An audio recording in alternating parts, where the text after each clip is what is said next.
സ്ത്രീകൾ, കർഷകർ, യുവാക്കൾ, അങ്ങനെ എല്ലാ ജനങ്ങളും വലിയ തോതിൽ ദേശീയ ജനാധിപത്യ സഖ്യത്തിനും ഭാരതീയ ജനതാ പാർട്ടിക്കും അനുകൂലമായിട്ട് വോട്ട് രേഖപ്പെടുത്തിയതിന്റെ പ്രതിഫലനമാണ് തെരഞ്ഞെടുപ്പിൽ കണ്ടത്. മാധ്യമങ്ങൾ റിപ്പോർട്ട് ചെയ്തതുപോലെ സ്ത്രീകൾ വലിയ തോതിൽ വോട്ട് ചെയ്തു എന്ന് റിപ്പോർട്ട് ചെയ്യുന്നത് പോലെയുള്ള ഒരു തെരഞ്ഞെടുപ്പാണ് ഈ കഴിഞ്ഞത്. സ്ത്രീകളുടെ പിന്തുണ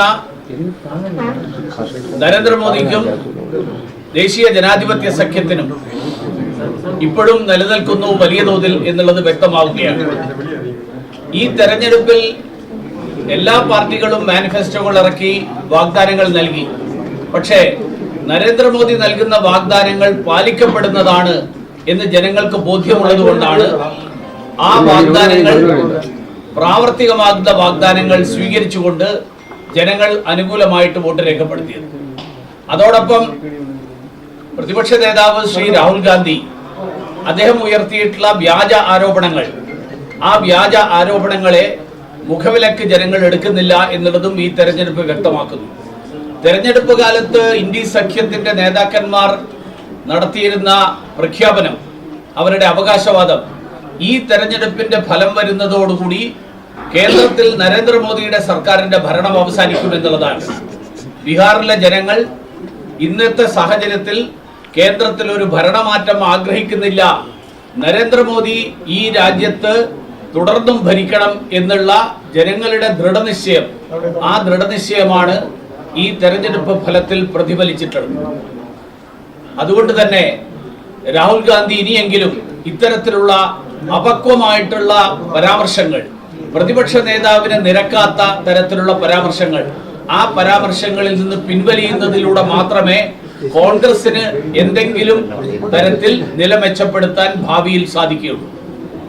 കേരളത്തിൽ ഭരണം നടത്തുന്ന ഇടതുപക്ഷ പാർട്ടികൾ ബീഹാറിൽ വലിയ പ്രഖ്യാപനങ്ങൾ നടത്തിയ ആളുകളാണ്. കഴിഞ്ഞ തവണത്തേക്കാൾ കൂടുതൽ സീറ്റുകളിൽ ഇത്തവണ മത്സരിച്ചു. കഴിഞ്ഞ തവണ 28 സീറ്റിൽ മത്സരിച്ചെങ്കിൽ ഇത്തവണ 33 സീറ്റുകളിലാണ് മത്സരിച്ചത്.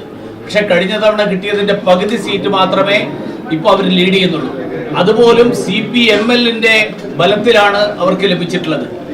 ബിനോയ് വിശ്വത്തിന്റെയും MA ബേബിയുടെയും പാർട്ടികൾക്ക് പച്ച തൊടാൻ കഴിഞ്ഞിട്ടില്ല എന്നുള്ളത് ബീഹാറിലെ ജനങ്ങൾ ആരെയാണ് വിശ്വസിക്കുന്നത് എന്നുള്ളത് വ്യക്തമാക്കുകയാണ്.